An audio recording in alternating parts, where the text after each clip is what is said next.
Problem में भी कर चुके हैं। A cone of radius 8 centimetre and height 12 centimetre. तो ये देखिए ये एक कोन है बच्चों आपके पास, करेक्ट, और इसकी रेडियस कितनी दे रखी है 8 सेंटीमीटर। तो ये रेडियस है कोन की 8 सेंटीमीटर।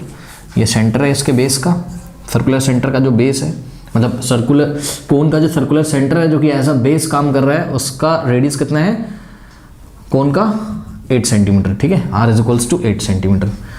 नाउ ये जो हाइट है, ये हाइट कितनी दे रखी है आपको 12 सेंटीमीटर। ठीक है, तो हाइट यहाँ पर कोन की कितनी है, ये देखिए ये कोन का नाम है, सपोज कोन है AOB, ये कोन है आपका, और ये जो हाइट है कोन की वो कितनी दे रखी है आपको 12 सेंटीमीटर, करेक्ट।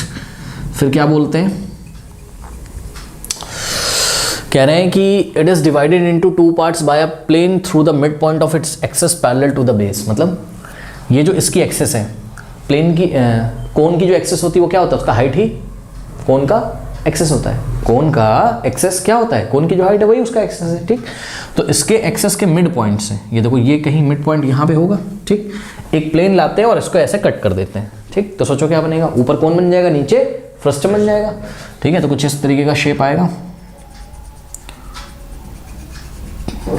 ये ऐसे। ठीक, ओके, तो ध्यान से करिए, हम एक प्लेन लाए इसके बेस के पैरेलल और इसको हमने ऐसे कट लगा दिया।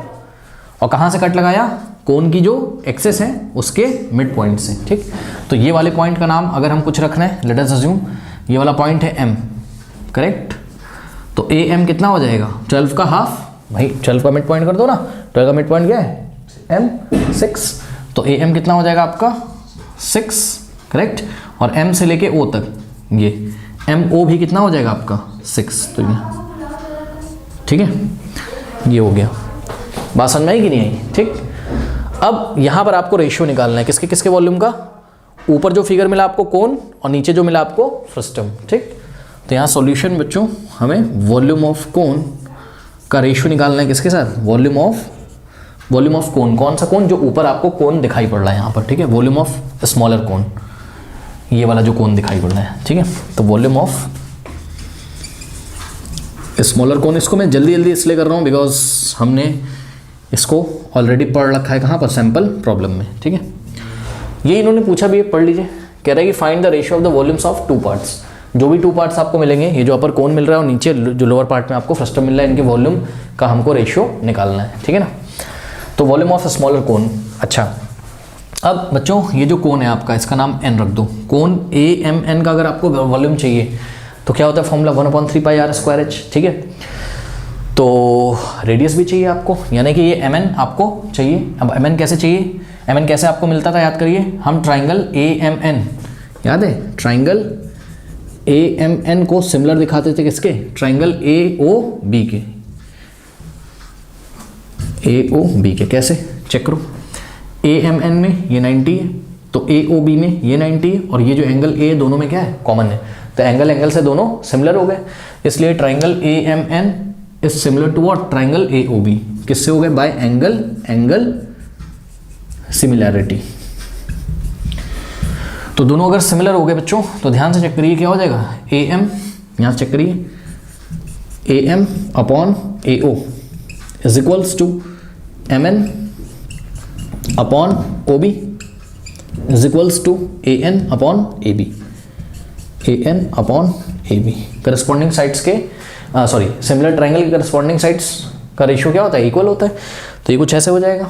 ठीक, अब यहाँ पे आपको काम किसका है, आपको देखो ये स्लैंट हाइट का काम नहीं होता है ना कभी भी, AN अपॉन AB। तो ये वाले क्वेश्चन को हम हटा देंगे और उससे हम कुछ ना कुछ निकाल लेंगे। तो देखते हैं क्या आ गया हमारे पास, AM upon AO is equals to MN upon OB, MN upon OB।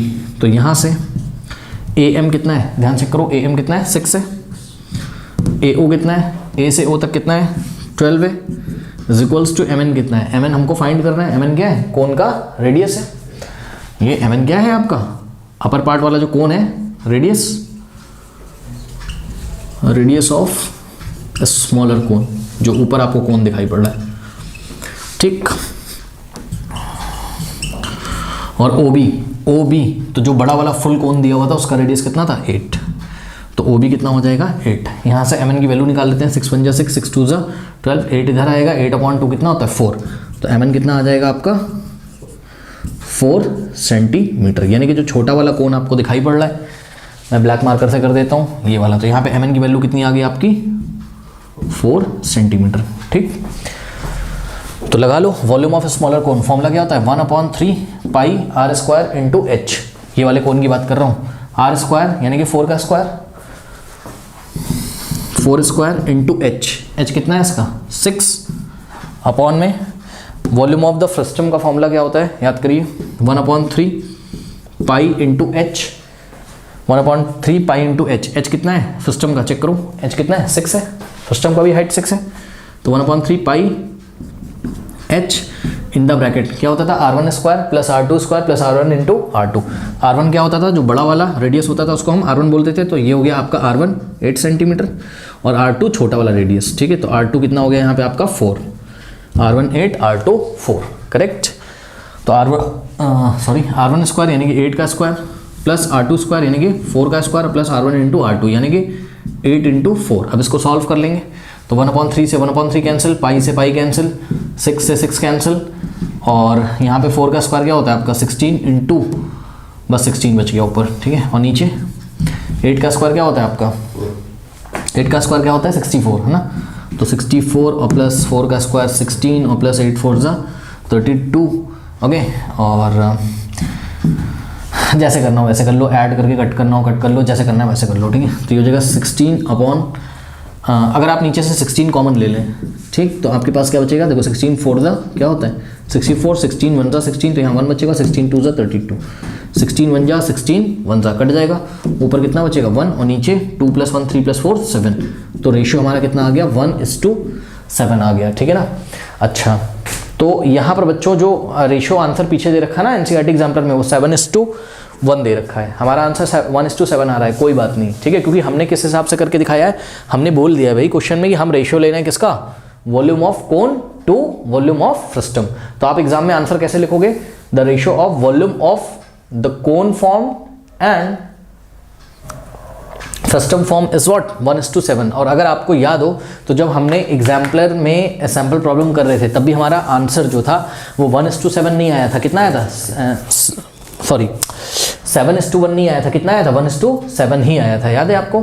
यानी कि यहाँ पर देखो, आप बात समझो बच्चों, यहाँ पर उन्होंने हमसे ये तो नहीं बोला है ना, देखिए क्वेश्चन पढ़िए, find the ratio of the volumes of two parts, volumes of two parts, जो भी टू पार्ट्स बनेंगे हमारे उसके हमें वॉल्यूम का रेशियो निकालना है। अब उन्होंने ये तो नहीं बोला ना कि find the ratio of the volume of frustum to the cone, अगर ऐसे बोला होता find the ratio of the volume of frustum to the cone, मतलब फ्रस्टम का रेशियो हमको किसके साथ निकालना होता, कोन के साथ, तब हम फ्रस्टम को कहाँ रखते ऊपर और कोन को कहाँ रखते नीचे, तब आंसर क्या आता 7:1, ऐसा तो नहीं बोला है।